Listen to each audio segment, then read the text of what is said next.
All right, this is the follow-up to trick number 6, Guess the Method, and I'm making this right away. I haven't even waited for your comments again. I think, I'm guessing, I don't know, I'd be surprised if I look and I see that people can't figure this one out. It's actually quite straightforward. There's really only one real move in there going on. So let me explain how this works if you haven't already figured it out.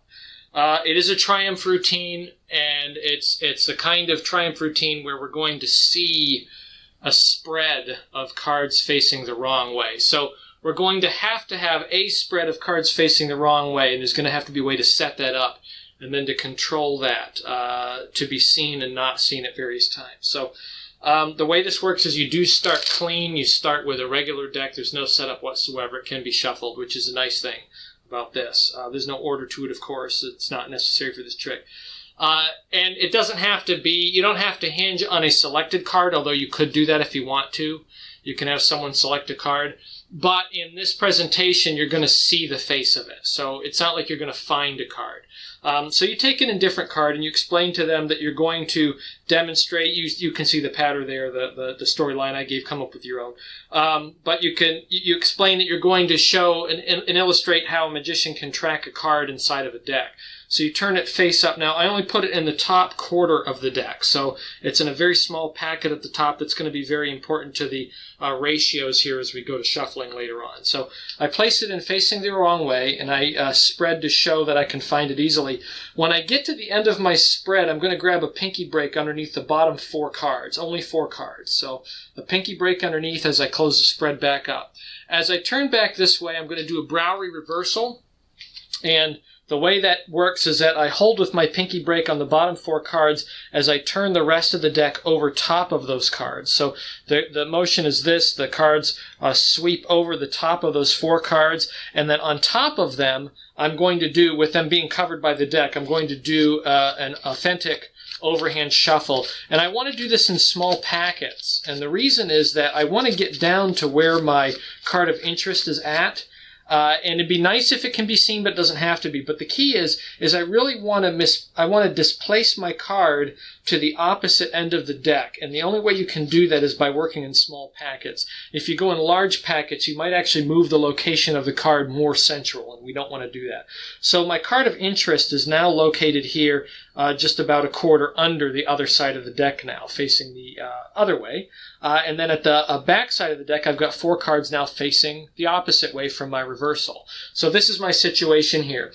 I explain to the spectators that if I want to make this harder for myself, for me to find my card of interest, I would need to shuffle it in a unique way. And what I'm going to do is I'm going to thumb count through to get less than half, just less than half on the right side packet with my 4 reverse cards. It can be a little bit more conservative than that even maybe, but just smaller than this side to make my Pharaoh shuffle a little bit more controlled. Now what I'm going to do is I'm going to Pharaoh this side into that side and make it appear as though this side is facing the wrong way.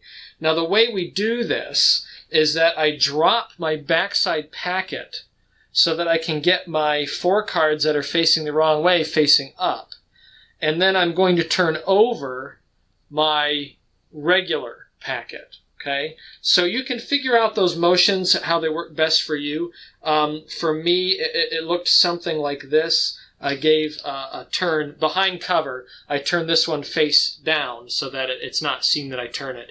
And then I reverse it around. And you can use your body to kind of, adjust things. But the goal is that we want to have the 4 face-up cards, or wrong face cards, making it appear as though this side of the deck is facing up.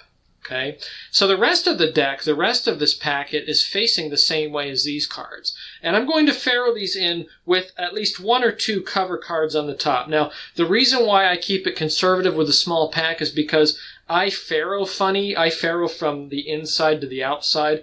Most people will Pharaoh from this side on the finger, and they'll be able to do that. I just can't get a knack of that. So I just make sure my packet is small enough. It's not a perfect one, so I make it small enough and I give myself a margin. I can see in the squaring here that I'm going to come out right and I'll get a cover card. So I just start my Pharaoh and I get everything in there. It doesn't have to be perfect. I have one double right there. It doesn't matter. And I've got a couple of cards on the top.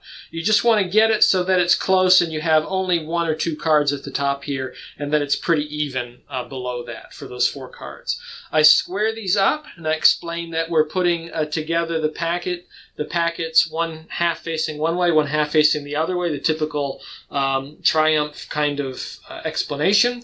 And then I go through my proofs. So my proofs here are that I'm going to spread and show up to 4 cards facing up. Once I get past 4 cards facing up, I'm actually into a deck that's all facing the right way, except for my card of interest back here. Okay, so I'm going to spread up to 1, 2, 3, 4 cards facing up, whatever that looks like. And one thing I like to do on this is I like to show the top card, because there's often an assumption with methods, particularly with magicians, that your card of interest was the top card when you pharaohed together, when you shuffled. The one card that seemed to be facing down was actually facing against the rest of the pack. So I kind of disprove that with the top couple of cards in my spread. So I spread to show a proof, and then I go through my explanation about how we're going to reverse it, right? My silliness about a magical snap, a tap, a magical wave, an awkward move. That one was for you if you're watching this, figuring out methods. I turn the deck over, right? Sacrifice a chicken, yada, yada. And now I'm good to go. Now I'm not clean, but I'm good to present. So what I can do at this point is I can show the vast majority of the deck facing the right way, except for my card of interest, which has been well managed now to about the center of the deck with that Pharaoh Shuffle, a little bit closer to this side. So well away from these cards back here that are facing the wrong way, because I put it in the right spot and I did my overhand shuffle carefully and kept it managed. So I can show that everything has been made right. I want to be careful not to go too far on this. I want to go as far as I can. But once I get about to a quarter, I want to stop. I can even show it this way and show the spread without showing off my wrong-facing cards on this side. But I can show my card of interest. I take it out. Now, at this point, it seems like the illusion is done, particularly with people that know Triumph. But there's a second phase to clean ourselves up. You could end here, but you're dirty. We want to clean up those cards. So what I did is I took the top quarter or so, maybe a little bit less, within that margin of 4 cards. And it needs to be a small packet because we're going to turn this into the face. I do a few swing cuts. So I take that top packet that's got my cards facing the wrong way and then a margin of other cards facing the right way. I pass that off and then I do small packets. And I'm essentially just reversing the deck. Now this is a proof again that everything is facing the right way. Now when I turn the deck over, I'm prepared to do my proof again that everything is wrong from the face of the cards. So I say that the magic only lasts for a few seconds, and you can see here that we're back to where we were before. And you see I cut that actually quite close on my cut there, so I might have gone a little bit bigger to be a little bit safer. Spread off the cards to show that they are all facing the wrong way. Remember, there's only 4 cards facing down, and I can't go much further than that until I see the rest of the deck is correct. So I do my proofs there, and then I explain that for most people at this point the only way to get out of it is to go 1 card at a time, and put everything back in order like this. But if you consider that the way we got into and at this point, after doing that motion and explaining that, I'm actually good again. Everything is right. I just undid my proof. I say that if we got ourselves into this mess with a shuffle, we should probably get ourselves out of the mess with a shuffle. And I just do an even Pharaoh of some sort. And that was a near perfect Pharaoh. And we push it together.